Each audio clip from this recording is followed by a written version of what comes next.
ബോളിവുഡ് അവരുടെ സിനിമകളിൽ south Indian ആളുകളെയും സൗത്ത് ഇന്ത്യയുടെ പശ്ചാത്തലത്തിൽ കഥ പറയുകയും ഒക്കെ ചെയ്യുമ്പോൾ, പ്രത്യേകിച്ച് കേരളവും തമിഴ്നാടും കാണിക്കുമ്പോൾ മുല്ലപ്പൂവും കസവും മുണ്ടും ഡെയിലി വെയർ പോലെ ഇടുന്ന രീതിയിലാണ് കാണിക്കാറ്. ഈ സ്റ്റീരിയോ ടൈപ്പ് ഒരുവിധ എല്ലാ സിനിമകളിലും നമ്മൾ കണ്ടിട്ടുള്ളതാണ്. ഏറ്റവും പുതിയ ഹൊറർ സിനിമയായിട്ടുള്ള മാ കണ്ടപ്പോൾ എനിക്ക് ബോളിവുഡിൻ്റെ റിസർച്ച് നടത്താനുള്ള അങ്ങേയറ്റത്തെ മടിയെക്കുറിച്ച് ബംഗാളിലുള്ളവർക്ക് എന്താണ് അഭിപ്രായം എന്ന് അറിയണമെന്ന് തോന്നി. ബംഗാളി ഭാഷ എനിക്ക് വലിയ ധാരണയുള്ള ഒന്നല്ല.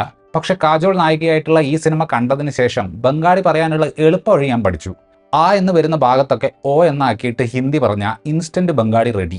കാണുന്ന ഓഡിയൻസ് ഒക്കെ 10 വയസ്സൊക്കെ ബുദ്ധിയില്ലാത്തവരാണെന്ന് ചിന്തിക്കുന്ന തിരക്കഥ കാളിദേവിയെ ഉപയോഗിച്ച് ഒരു തട്ടിക്കൂട്ട് ഫെമിനിസവും പറഞ്ഞ് ഉണ്ടാക്കിയിട്ടുള്ള ഒരു അൾട്രാ ജനറിക് ഹൊറർ പടമാണ് മാ. കുറച്ചു കാലം മുന്നേ കൈദിയുടെ റീമേക്കായിട്ട് ബോല എന്നൊരു സാധനം അജയ് ദേവ്ഗൺ പടച്ചുവിട്ടപ്പോൾ ഇതുപോലൊരെണ്ണം എനിക്കും വേണമെന്ന് പറഞ്ഞ് കാജോൾ ഉണ്ടാക്കിയ ഐറ്റമാണ് ഈ ഗ്രീൻ സ്ക്രീൻ ദുരന്തം. ചന്ദ്രപൂർ എന്ന് പറയുന്ന ബംഗാളിലെ ഗ്രാമത്തിലേക്ക് അംബികയും അവരുടെ മകളും ചെല്ലുകയാണ്. കുറച്ച് മാസങ്ങൾക്ക് മുന്നേ മരണപ്പെട്ട അംബികയുടെ ഭർത്താവിൻ്റെ വീട് അവിടെയുണ്ട്. അത് വിൽക്കലാണ് അമ്മയുടെയും മകളുടെയും വരവിൻ്റെ ഉദ്ദേശം. എന്നാൽ അവരവിടെ എത്തിയതിന് ശേഷം മൊത്തത്തിൽ ഓരോരോ ദുരന്തങ്ങൾ സംഭവിക്കുകയാണ്. എന്താണ് അതിനൊക്കെയുള്ള കാരണം, അതിൻ്റെ ചരിത്രം, പശ്ചാത്തലം, ഇതൊക്കെയാണ് നമ്മൾ ഈ സിനിമയിൽ കാണുന്നത്. രാജും ഡി കെയും സ്ത്രീ എന്ന സിനിമ എഴുതുമ്പോൾ അതൊരു ഹൊറർ കോമഡി ആയിട്ട് പോലും വളരെ രസകരമായിട്ട് സ്ത്രീകളെ റെസ്ട്രിക്റ്റ് ചെയ്യുന്ന സൊസൈറ്റിയുടെ നിലപാടിനെ അവർ പരിഹസിച്ചിരുന്നു.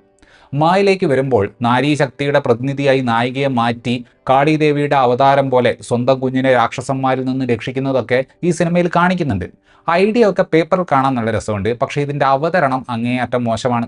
ദേഷ്യം പിടിക്കുന്ന നായിക ക്ലൈമാക്സിൽ രാക്ഷസനോട് അമ്മ ആരാണ് എന്ന് ഡയലോഗ് അടിക്കുന്നത് കണ്ടു കഴിഞ്ഞാൽ ഏക്താ കപൂർ ഒക്കെ ഒരുക്കുന്ന സീരിയൽ പോലെ തോന്നിപ്പോവും. കാണാൻ വരുന്ന പ്രേക്ഷകനും ബുദ്ധിയില്ല എന്ന് ആദ്യമേ ഉറപ്പിച്ചിട്ട് സ്പൂൺ ഫീഡ് ചെയ്യുന്നൊരു സ്വഭാവം ഏറെക്കുറെ എല്ലാ മുഖ്യധാര ബോളിവുഡ് സിനിമകൾക്കും ഉണ്ട്. അത് നമുക്ക് ഇവിടെയും കാണാൻ സാധിക്കും. കഥാപാത്രം എന്താണ് ചിന്തിക്കുന്നത് എന്ന് വരെ ഡയലോഗിലൂടെ വിളിച്ചു പറയാനാണ് ഇതിൻ്റെ എഴുത്തുകാർ ശ്രമിക്കുന്നത്. കഥാപാത്രങ്ങളുടെ കൺസേണുകൾ, ചിന്തിക്കുന്ന കാര്യങ്ങൾ, ഡയലമുകൾ ഒക്കെ ഒച്ചത്ത് പറഞ്ഞുകൊണ്ടിരിക്കുകയാണ്. കാണുന്ന പ്രേക്ഷകൻ തെറ്റായിട്ട് ധരിച്ചു പോകാൻ പുതുക്കമുള്ള ഒരു കാര്യവും ഈ ഹൊറർ പടത്തിൽ ഒരു സ്ഥലത്തുമില്ല. എന്നിട്ടും അവർ ഡയലോഗിലൂടെ എല്ലാം സ്പൂൺ ഫീഡ് ചെയ്യുകയാണ്. ഫിസിക്സിനോട് ഒട്ടും ബഹുമാനമില്ലാത്ത, വളരെ മോശമായിട്ട് തന്നെ ടെക്സ്ചറുകൾ റെൻഡർ ചെയ്തിട്ടുള്ള ഇതിൻ്റെ വിഷ്വൽ എഫക്ട്സിൻ്റെ നിലവാരം കാണുമ്പോൾ ഇത് ഷേത്താൻ യൂണിവേഴ്സിലല്ല, നേരത്തെ പറഞ്ഞ പോലെ ബോലയുടെ യൂണിവേഴ്സിലാണ് നടക്കുന്നത് എന്ന് തോന്നും. ഇതിനിടയിൽ AI ഉപയോഗിച്ച് ജനറേറ്റ് ചെയ്തിട്ടുള്ള വിഷ്വലുകൾ അടക്കം അവർ കുത്തിക്കയറ്റിയിട്ടുണ്ട്.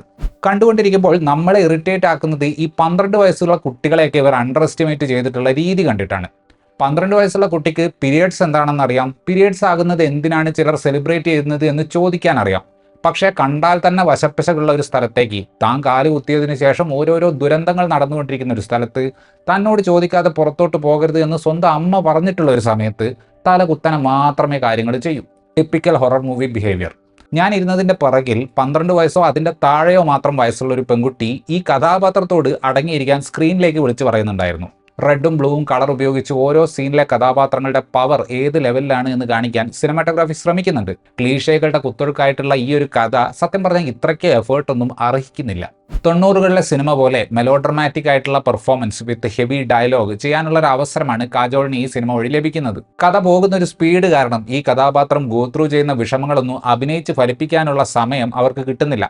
അവസാന ഭാഗത്തേക്ക് വരുമ്പോഴുള്ള ഫൈറ്റുകൾ കണ്ടാൽ അഭിനയത്തെക്കാൾ ശാരീരിക അധ്വാനമാണ് ഈ സിനിമയ്ക്ക് വേണ്ടി കൂടുതൽ വേണ്ടി വന്നിട്ടുണ്ടാവുക.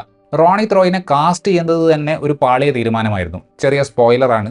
സിനിമയുടെ മൊത്തം കാസ്റ്റിൽ ആകപ്പാടെ 2 പേരെ മാത്രമേ 4 പേര് അറിയുള്ളൂ എങ്കിൽ ആ രണ്ടാമത്തെ ആള് ചുമ്മാ വന്നതായിരിക്കില്ല എന്ന് ഇത്തിരി കോമൺ സെൻസ് ഉള്ള ആർക്കും ഊഹിക്കാൻ പറ്റും. റോണി ത്രോയുടെ ആക്സെന്റ് ഒരുമാതിരി ബംഗാളികളെ കളിയാക്കുന്ന ടൈപ്പായിരുന്നു. അതിൻ്റെ കൂടെ ഒട്ടും പുതുമയില്ലാത്ത കുറേ ബാക്ക് സ്റ്റോറികളും ആ കഥാപാത്രത്തിനുണ്ട്.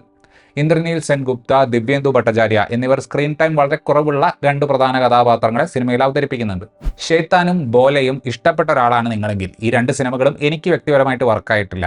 ഈ സിനിമ ഒരുപക്ഷെ നിങ്ങൾക്ക് കണ്ടിരിക്കാമെന്ന് തോന്നുന്ന ഒന്നായേക്കാം.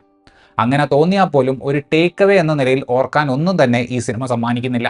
ഈ സിനിമയിൽ എന്തെങ്കിലും ഞാൻ ഓർക്കാൻ സാധ്യതയുണ്ടെങ്കിൽ അതൊരു പക്ഷേ ക്ലൈമാക്സിനോട് അടുത്തൊരു പാട്ട് സീനിൽ കാജോൾ ഡാൻസ് കളിക്കാൻ തുടങ്ങിയപ്പോൾ അതുവരെ ഏറെക്കുറെ നിർജ്ജീവമായിരുന്ന ഓഡിയൻസ് ഒന്ന് മനസ്സറിഞ്ഞ് ചിരിച്ചത് കണ്ടതായിരിക്കും. ഇത്രയുമായിരുന്നു ഈ സിനിമയെക്കുറിച്ചുള്ള എൻ്റെ റിവ്യൂ. വീഡിയോ ഇഷ്ടപ്പെട്ടാൽ ലൈക്ക് ചെയ്യുമെന്നും കൂടുതൽ വീഡിയോകൾക്ക് വേണ്ടി ചാനൽ സബ്സ്ക്രൈബ് ചെയ്യുമെന്നും പ്രതീക്ഷിക്കുന്നു. താങ്ക്